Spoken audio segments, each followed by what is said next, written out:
Ours cut off at like almost. Yeah. Yo, this is Top Flight, and we're back on our Linkin Park journey. This is Giving Up. I'm telling you, you can. Like how they write, yeah. It's The guy is 2020 just, vision. he's probably just like what is it? The tortured artist at its max. You know what I mean? Yeah. Making the biggest music ever. Like there's no one. I don't even think now there still hasn't been anybody like him. You know what I mean? Like there's something about him. Like you kind of got the Sleep Token who has multi-talent, can scream, but his scream, like his voice is just, he's embodied as an artist at its fullest. I mean, for at least what I've seen so far.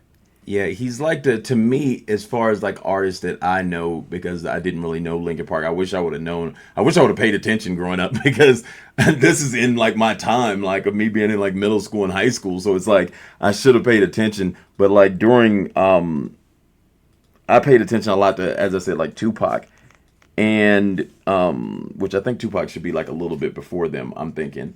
Yeah, because they kind of helped. I mean, they actually contributed to hip hop just for the fact of the Jay-Z scenario. With the Jay-Z crossover, yeah. But they have tons of hip hop elements because they have the DJ and then they also rap a little bit. But the thing is like that artist curve that like you're living so close to it and you're writing it as it's happening, which rarely ever happens with artists. Like there's some artists that it happens to.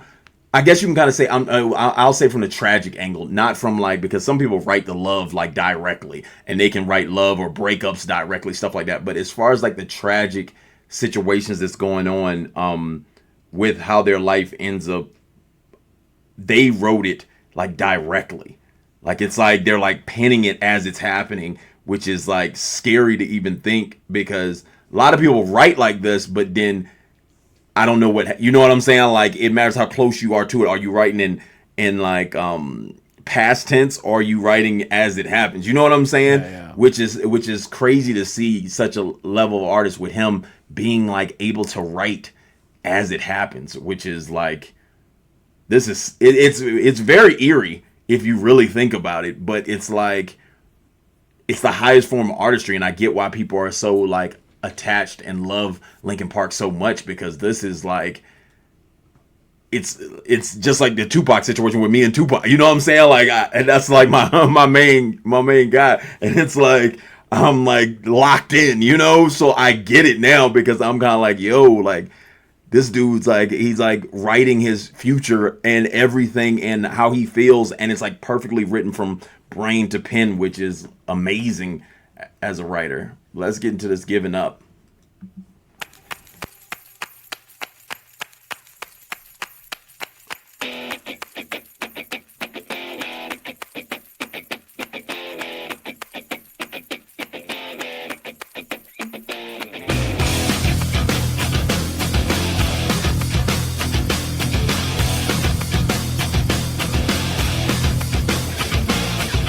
Waking a sweat again. Another day's been laid to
of feels like that's some of their stuff before the stuff we've already heard. Or is that newer? This one's 18 years ago. Let me see which album that one's from. They were clearly popping because that's a stadium, so that's a 2007.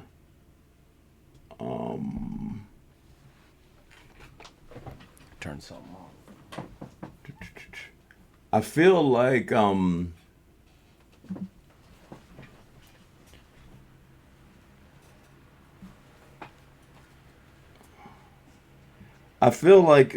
you know how we talk about. Actually, that's later. Really? Crawling was 2000, and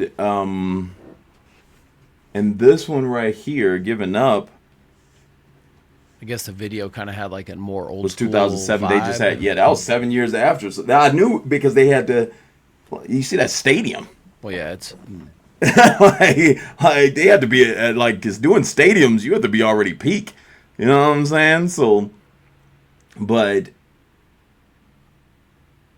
the tormented artist thing again is crazy. Like I always say, like as consumers, sometimes we pay for an artist's pain, and sometimes we feel entitled to it. People feel entitled to their pain sometimes. You know what I mean? Which is because they feel the connection to them, because it creates either a place where it helps some people because they feel like they're not alone.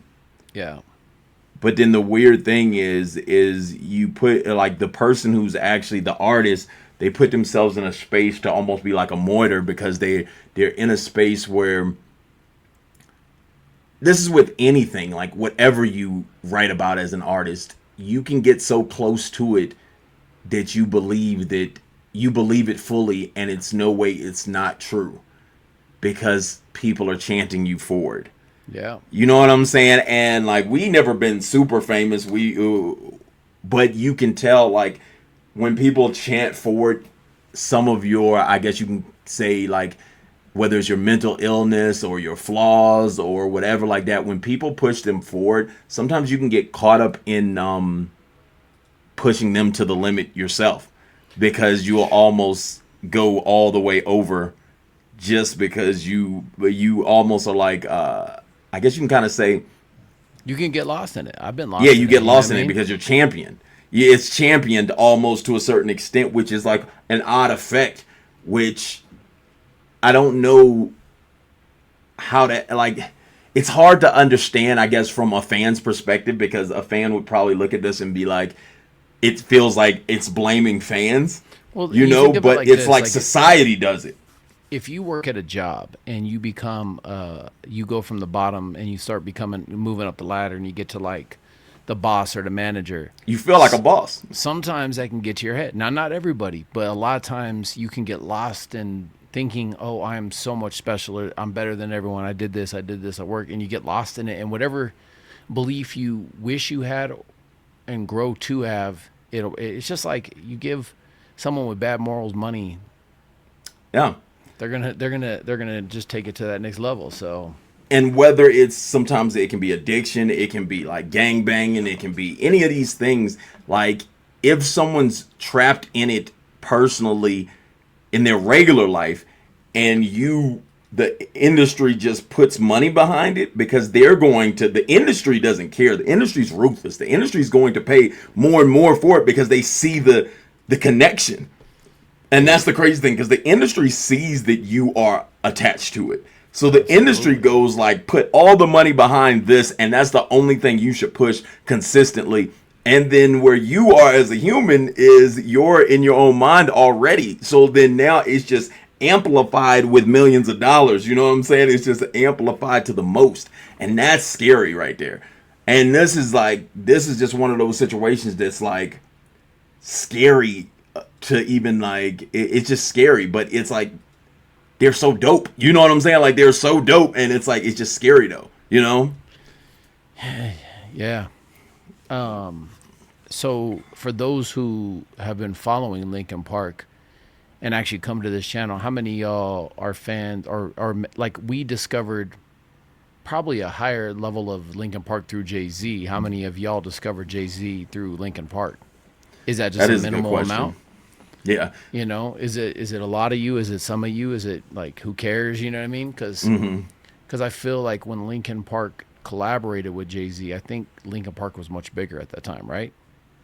I would say so. Like rappers, really, a lot of rappers would try to argue that, but then I'd have to say, because they, like, you got to think in 2000, Jay-Z was known for a long time, but if you count like he opened up for DMX before. Yeah, this. That's what I'm saying. That's what I'm saying. So then it's kind of like he's opening for DMX on that tour, and it's like, yes, people love Jay-Z, and Jay-Z is one of the dopest of all times. Yes, but if you really talk about it and you say, hey, who's the biggest at that time, I would possibly say Linkin Park, comparative to Linkin Park was selling out stadiums by themselves. Yeah. And see, Jay-Z doesn't do that till like later in this. So at that time, I almost feel like Linkin Park was bigger than Jay-Z at that time, because I remember 50 Cent comes out in 2002, and 50 Cent's the biggest rapper in the game. No, you know what I'm saying? And like, no one's near him. He's doing international tours at this time. And it's like, I remember him talking about Jay-Z and being like, yo, you said numbers don't lie. He was like, if I said that, I did your whole career in 2 albums. You know what I'm saying? So at that point, it's like, I would say Linkin Park would be more globally known at that time than Jay-Z. Yeah. So, and we're rappers. That's why we're talking. Which is weird, because I didn't know who Linkin Park was until I heard the Jay-Z situation. But I feel like Linkin Park was bigger than him at that time. So y'all let us know. Like, comment, subscribe.